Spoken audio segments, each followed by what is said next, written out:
Sleep is supposed to be safe, but sometimes the things that wait in the dark don't let you rest. Did you feel that chill creeping up your spine? Which story scared you the most? Let us know in the comments below. Don't forget to like, share, and subscribe to The Horror Teller so you never miss a story that will keep you up at night. And remember, when the lights go out, the terror is just beginning. The first time it happened, I thought I was dying. I woke up in my bedroom in Ohio at exactly 3:17 a.m. I know the time because the red numbers on my alarm clock were glowing so bright they burned into my vision. My room looked normal at first. Same beige walls, same dresser, same half-open closet door. The air felt thick like it had weight. I tried to roll onto my side, but my body didn't move, not even a finger. That was when panic hit me. I tried to scream, but my mouth wouldn't open. My chest felt crushed, like someone was sitting on me. Every breath came shallow and forced, and my heart was pounding so hard I was sure it would wake the neighbors. My brain was awake, screaming at my body to move, but nothing responded. Then I realized something was wrong with the room. The shadows were wrong. The corner near my closet looked darker than it should have been. Not just dark from lack of light. It looked thick, almost solid, like black smoke frozen in place. I stared at it, my eyes watering from fear and lack of blinking. I told myself I was imagining things, that this was just a nightmare. The shadow moved. It peeled itself away from the corner, stretching upward like a tall figure standing from a crouch. Its shape was vaguely human, but too tall, too thin. Its head brushed the ceiling. No face, just darkness where a face should be. It took a step toward my bed. I tried to scream again. Nothing. My throat burned. My ears rang. I could hear my own pulse pounding inside my skull. The thing leaned over me and I felt the mattress sink as if real weight pressed down near my legs. Then it spoke. Not out loud. Inside my head. You shouldn't wake up. The moment it said that, I felt fingers wrap around my throat. Ice cold, tight. I couldn't breathe at all now. My vision started to tunnel, black creeping in from the edges. I thought this was it. I thought I was actually dying in my childhood bedroom. Then I woke up. I shot upright in bed, gasping so hard my lungs hurt. My sheets were soaked with sweat. The room was normal again. No shadow, no pressure. My clock read 3:18 a.m. I didn't sleep the rest of the night. I told myself it was sleep paralysis. I Googled it the next morning at work. Everything matched. Hallucinations, pressure on chest, shadow figures, fear. It all lined up perfectly, and that should have made me feel better. It didn't. Because the next time it happened, the thing knew my name. The second episode came a week later. Same time, same room, same crushing weight. This time I didn't panic right away. I recognized what was happening. I tried to stay calm, remembering what the internet said. Focus on breathing. Wiggle a toe, don't fight it. That's when I heard breathing that wasn't mine. Slow, deep, right next to my ear. I could feel something hovering inches from my face. The air felt colder on one side, like a window had been opened. My eyes were open, but I couldn't turn my head to see it. Then it whispered my name. Not how strangers say it, not how coworkers say it. The way my mother said it when I was little, soft, familiar, loving. I felt tears leak from the corners of my eyes. It told me it had been watching me sleep for years, that it waited for me to notice it, that most people never did, that waking up during paralysis was an invitation. I tried to pray. The words wouldn't form. When I finally broke free, I threw up in my trash can and slept with the lights on for 3 nights straight. Things started changing after that. I began waking up with bruises on my neck, faint fingerprints. I told myself I must be scratching in my sleep, stress, anxiety, anything but the truth. My reflection started to look wrong too. My eyes always seemed tired, like I hadn't slept in weeks, even when I had. Then I started hearing it while I was awake. At work, I'd hear my name whispered from empty hallways. In the shower, I'd feel cold fingers brush my spine. At night, lying in bed, fully awake, I could feel the mattress dip slightly, like someone sitting down next to me. The third paralysis episode was the worst. I didn't wake up in my bed. I woke up standing in my room, or at least I thought I was standing. I could see my body lying on the mattress, my chest rising and falling slowly, my mouth slightly open, my eyes closed. I was watching myself sleep. The room felt wrong again, darker. The walls looked farther away, stretched. The thing stood between me and the bed now, tall, waiting. It told me this was what happened when you stayed too long between sleeping and waking. That this space belonged to it, that it had been lonely for a very long time. It reached out and placed a hand on my chest. I felt everything. The cold went straight through me. My heart skipped.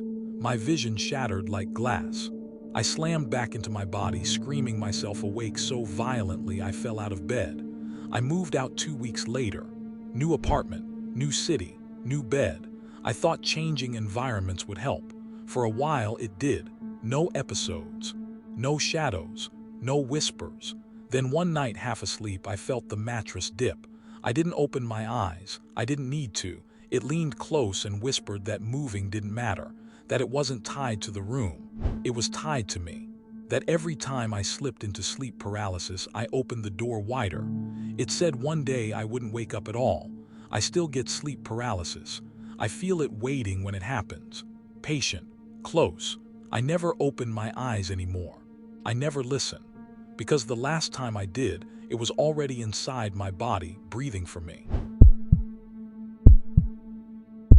I never believed sleep paralysis stories until it followed me into a motel room in Arizona. I was driving cross-country from Texas to California, trying to clear my head after a bad breakup.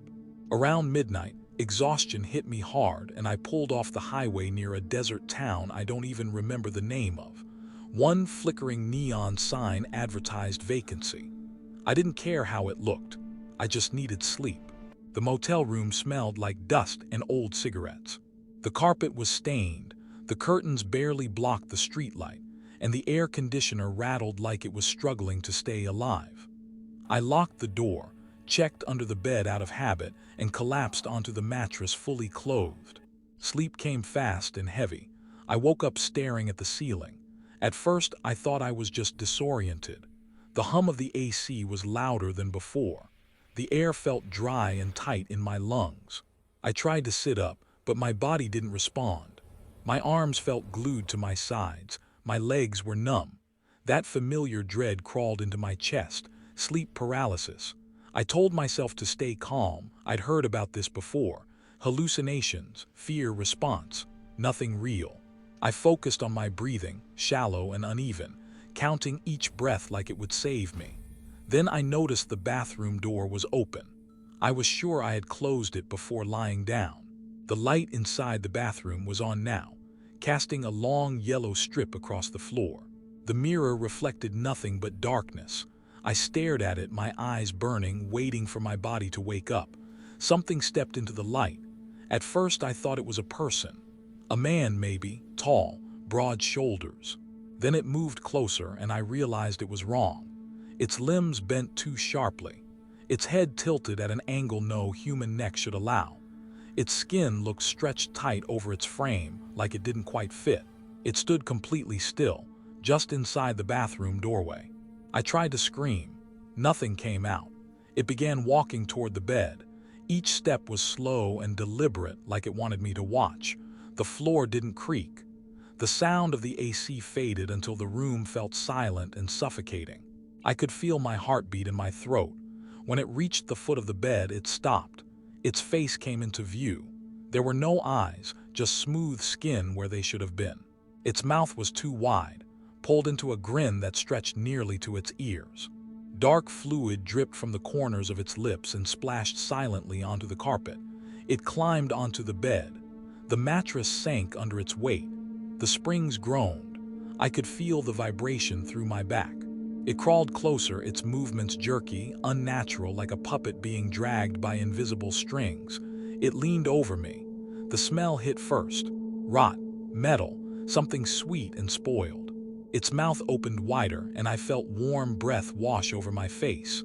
"You took my room," it whispered. The voice wasn't coming from its mouth. It echoed inside my skull, layered, like multiple voices speaking at once.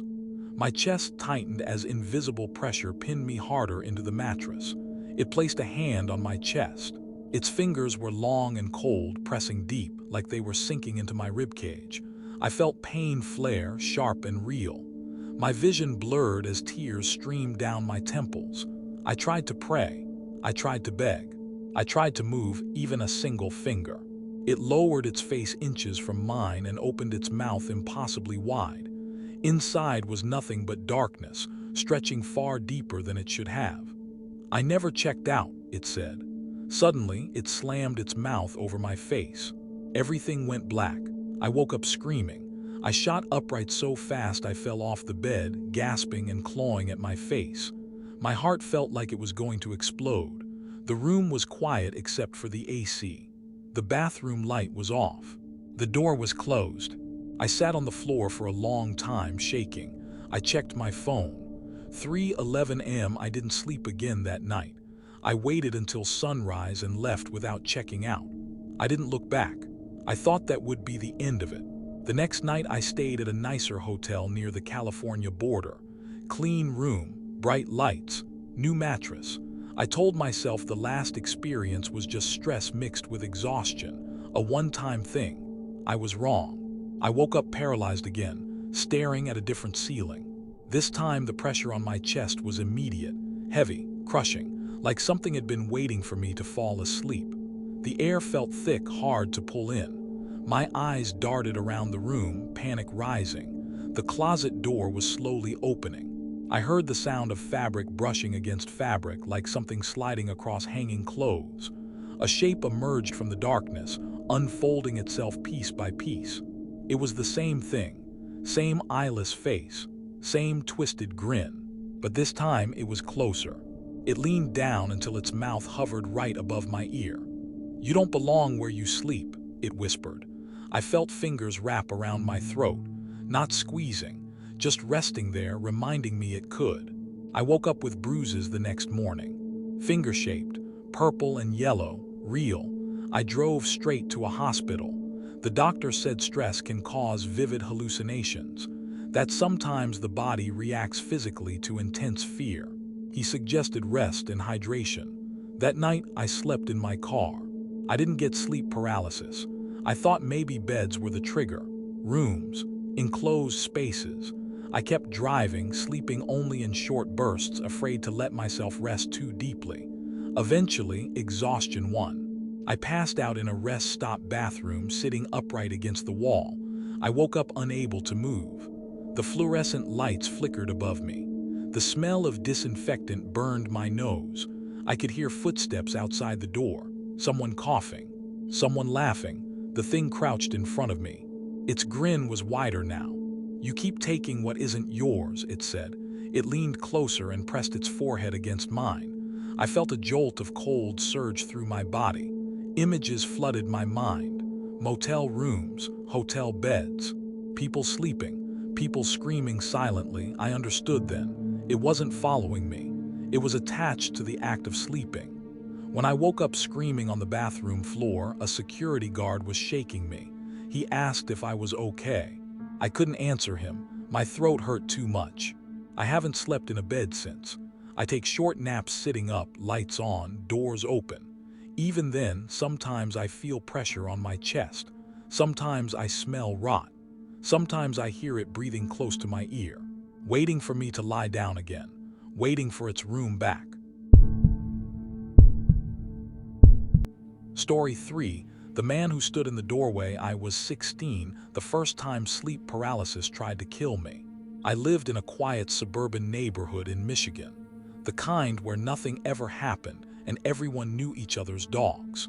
My parents worked late, so most nights it was just me, my room, and the low hum of the house settling into silence. I stayed up late gaming, scrolling on my phone, doing what most teenagers do when they're supposed to be asleep. The night it started, I remember feeling unusually tired. Not normal tired, heavy tired, like gravity had doubled and my body didn't want to fight it. I crawled into bed without brushing my teeth, telling myself I'd do it in the morning. I fell asleep almost instantly.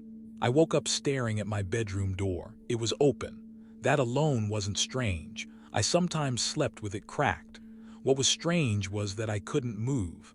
My arms were pinned to my sides. My legs felt like concrete. I tried to turn my head, but my neck wouldn't respond. Panic rose fast. I tried to call out for my parents. My mouth wouldn't open. My tongue felt glued to the roof of my mouth.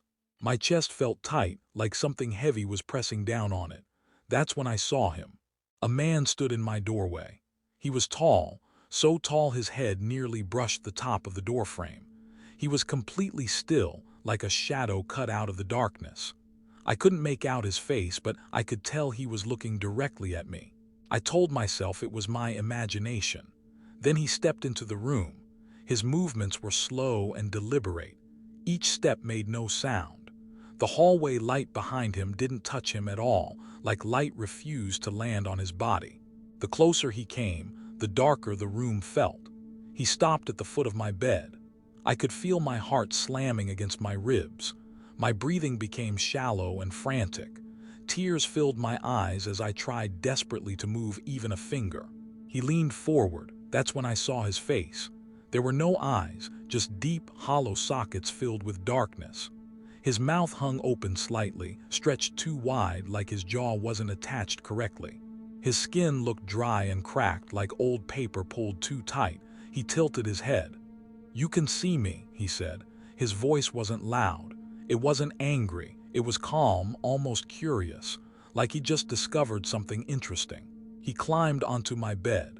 The mattress sank under his weight. I felt the vibration through my spine.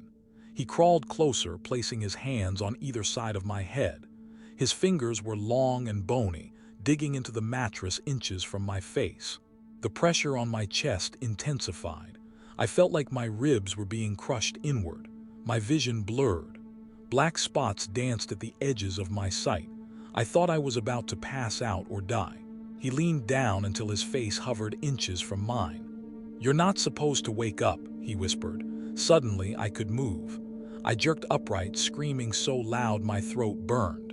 My parents came running. The room was empty. The door was open just like before. I didn't sleep the rest of the night. They told me it was just a nightmare, stress, hormones, too much screen time. I wanted to believe them, but the man came back. He came the next night and the next. Always the same. I'd wake up paralyzed. He'd be standing in the doorway, watching, waiting. Sometimes he'd come closer. Sometimes he'd just stand there for what felt like hours. He never touched me again, until the fifth night. That night I woke up facing the wall. I knew instantly I couldn't move. The familiar paralysis locked my body in place. My breathing turned shallow. My heart raced. I didn't want to turn around. I didn't want to see him, but I heard him. Slow footsteps. I felt the mattress dip behind me. Then I felt his hand wrap around my shoulder. It was ice cold. I tried to scream. My mouth opened, but no sound came out.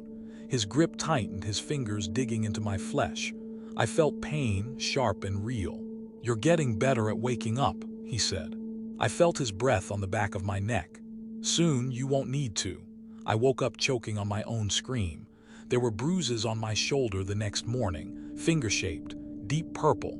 My parents took me to a doctor, then a therapist, then a sleep specialist. They said it was severe sleep paralysis with hypnagogic hallucinations. My brain waking up before my body. They gave me tips: sleep on your side, reduce stress, keep a consistent schedule. None of it helped. The man started appearing even when I wasn't asleep. Sometimes I'd see him standing at the end of the hallway out of the corner of my eye. When I turned to look, he'd be gone. Sometimes I'd hear slow breathing behind me when I was alone in my room. The worst part was his voice. I'd hear it whisper my name when I was trying to fall asleep. Soft, patient, like he had all the time in the world. One night during another paralysis episode, he did something different. He didn't stand in the doorway. He was already on top of me. His knees pinned my arms. His weight crushed my chest so hard I couldn't breathe at all. My vision darkened immediately. My ears rang. "You're almost ready," he said. I felt something slide into my mouth. His fingers, cold and dry. I gagged, choking, tears streaming down my face. I could feel his fingers pressing down on my tongue, blocking my airway. I truly believed I was going to die. Then I heard my mother screaming. I woke up violently, gasping for air, rolling off the bed and hitting the floor. My mom stood in the doorway, shaking me. She said she heard me choking in my sleep. I slept in my parents' room after that. The man didn't come when other people were around. Years passed, I grew up, I moved out, I went to college. I avoided sleeping on my back. I avoided being alone at night. I thought I had escaped him. Last month I woke up paralyzed in my apartment. I wasn't in bed. I was standing in my doorway, facing my bed, watching myself sleep. The man stood beside me, he smiled. "You finally figured it out," he said. I woke up screaming on the floor. Now I'm afraid to sleep at all, because I know next time I won't wake up in time. Story 4. Something sleeps on my chest the first time it happened. I thought I was having a heart attack. I was 29 and living alone in a small apartment in New Jersey. I worked long hours, came home exhausted, ate whatever was easy, and collapsed into bed every night without thinking twice. Sleep was the only part of my life that felt quiet and safe. That changed one night in early winter. I woke up suddenly, gasping for air. My eyes were open, staring at the dark ceiling, but my body wouldn't move. My arms were locked at my sides. My legs felt like they were buried in concrete. When I tried to inhale deeply, something stopped me. There was weight on my chest. Heavy, crushing, real. I tried to scream, but my mouth barely twitched. Panic exploded inside my head. My heart hammered so hard it hurt. I could feel sweat soaking through my shirt, but I couldn't move enough to wipe it away. That's when I realized I wasn't alone. Something was sitting on me. Not standing, not hovering, sitting. I could feel it pressing down just below my collarbones, pinning me to the mattress. The weight shifted slightly, like it was adjusting its position to get comfortable. I forced my eyes downward. At first, I thought I was just seeing shadows. Then the shape became clearer. A dark mass crouched on my chest, its knees planted on either side of my ribs. Its body was unnaturally thin, its arms too long, hanging down near my face. Its head was inches from mine. It had no face, just a smooth, featureless surface where eyes and mouth should have been. The skin looked stretched and gray, like it didn't belong on a living thing. I could feel cold radiating off it, seeping into my bones. The pressure increased. I couldn't breathe at all now. My vision blurred, black creeping in from the edges. I was sure I was seconds away from passing out or dying. I tried to thrash, tried to pray, tried anything. The thing leaned forward. Even without a mouth, I heard it speak. "Relax," it said inside my head. "You're better like this." Suddenly, the weight vanished. I sucked in air so hard it burned my lungs and shot upright in bed, coughing and shaking. The room was empty. My chest ached like I'd been crushed. My clock read 3:42 a.m. I didn't sleep again that night. The next morning, I told myself it was sleep paralysis. I'd heard about it before. Shadow figures, pressure on the chest, hallucinations, it all matched.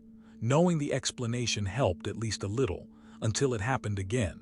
The second time, I was ready for it. I woke up paralyzed, already panicking, already scanning the darkness. The weight came instantly, heavier than before. My mattress dipped as something settled onto my chest like it had been waiting. This time, I didn't look right away. I squeezed my eyes shut, hoping it would go away faster if I ignored it. I felt fingers brush my jaw. Cold, deliberate. They traced the outline of my face slowly, like it was memorizing me. I felt something lean closer, so close I could feel pressure on my lips, even though nothing touched them. "You're learning," it whispered. When I finally broke free, I screamed into the empty room until my voice cracked. The episodes started happening every night. Sometimes the thing just sat there, silent, crushing the air out of my lungs. Sometimes it leaned close and whispered things I couldn't fully remember afterward. Sometimes it pressed its weight harder, like it was testing how much I could take. I started sleeping with the lights on. It didn't help. I tried sleeping on my side. It still found me. One night I woke up paralyzed and felt something different. There was more than one. The weight on my chest was still there, but I could feel movement around the bed. Soft sounds, breathing that wasn't mine. Cold fingertips brushing my arms, my legs, my neck. I opened my eyes and saw shapes standing around me. Tall, thin, faceless, watching. The one on my chest tilted its head like it was pleased.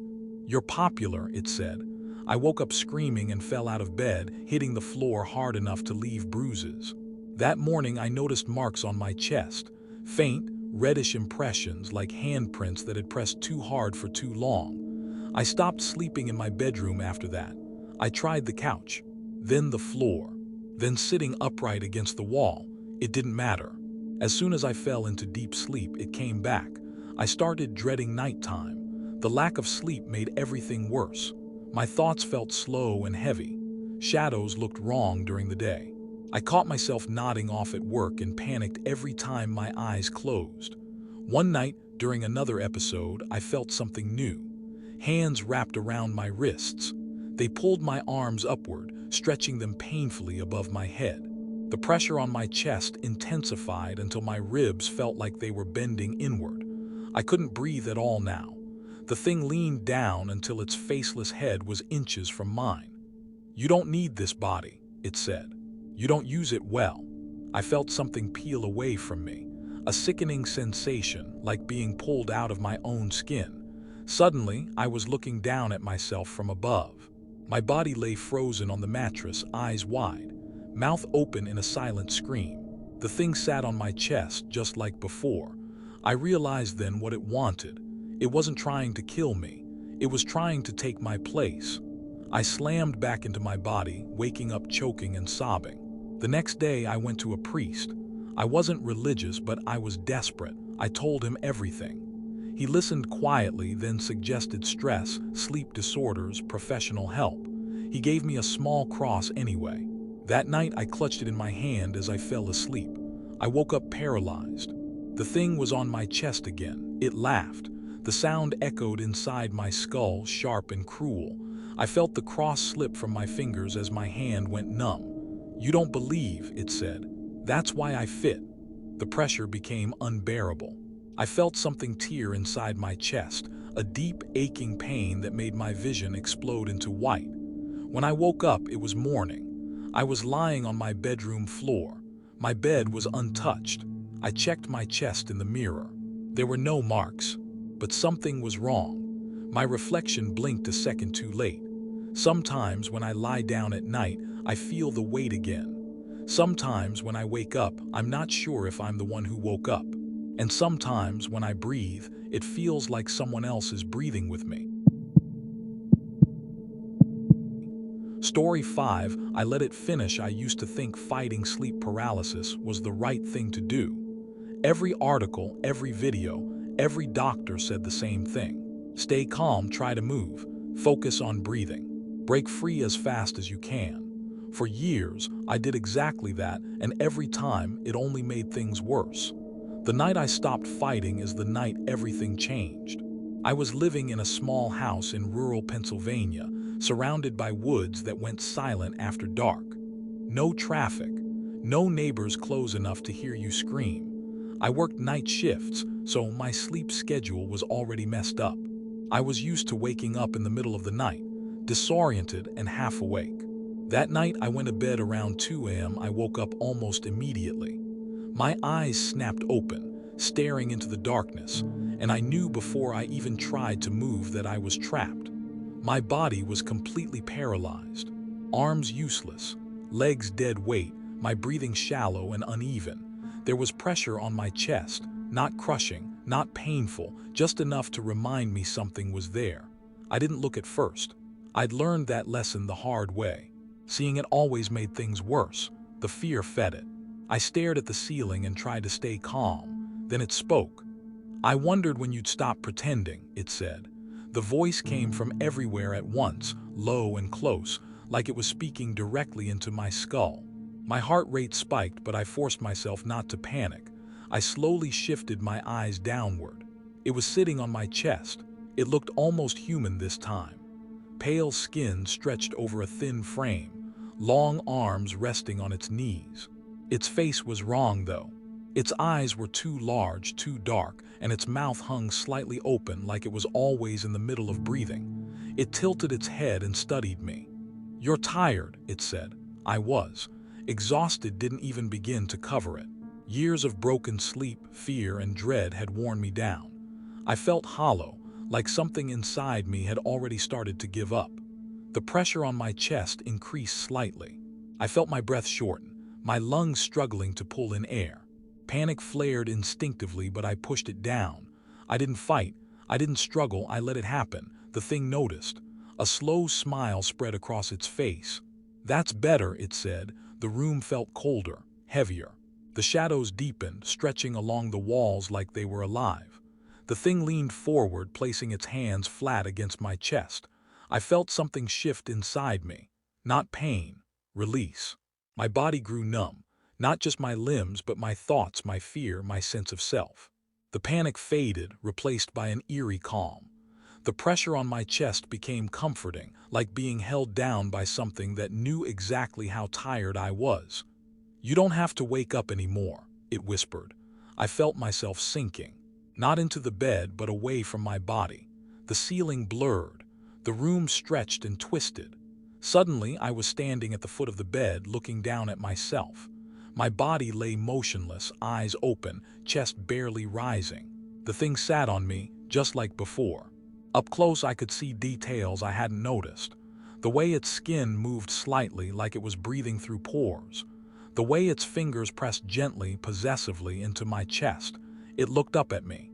"You see," it said, "you already know how to leave." I felt drawn toward my body, like a magnet pulling me back in, but it resisted. The thing tightened its grip, and I felt a sharp tug inside my chest, like something was being pulled loose. Fear finally hit me, real cold terror. I tried to scream, but I had no mouth, no lungs, no voice. I reached for my body, desperate to return, but my hands passed straight through it. The thing laughed softly. "Too late," it said. I slammed back into my body violently, waking up gasping for air, drenched in sweat, my heart racing so hard it hurt. I rolled off the bed and lay on the floor, shaking uncontrollably. I thought I had escaped. I thought I had won. But things have been wrong ever since. I don't feel fear the same way anymore. Nightmares don't scare me. Pain feels distant. Sometimes I catch myself staring at my reflection and not recognizing the person looking back. Sleep paralysis still happens, but now it doesn't sit on my chest. It stands beside the bed, watching, waiting. Sometimes when I wake up in the morning, I can't remember falling asleep at all. Sometimes hours are missing. Sometimes I wake up standing in a different room. Last night I woke up already paralyzed, but this time I wasn't in bed. I was sitting on my own chest, looking down at my body. The thing stood in the corner, smiling. "You finally understand," it said. "I don't fight anymore. I don't wake up. I let it finish." Sleep is supposed to be safe, but sometimes the things that wait in the dark don't let you rest. Did you feel that chill creeping up your spine? Which story scared you the most? Let us know in the comments below. Don't forget to like, share, and subscribe to The Horror Teller so you never miss a story that will keep you up at night. And remember, when the lights go out, the terror is just beginning. If you want, I can also polish the intro and outro to include small suspense hooks for each story segment, which is a trick that increases viewer retention on YouTube. This makes the video feel seamless and keeps people listening through all 5 stories. Do you want me to do that?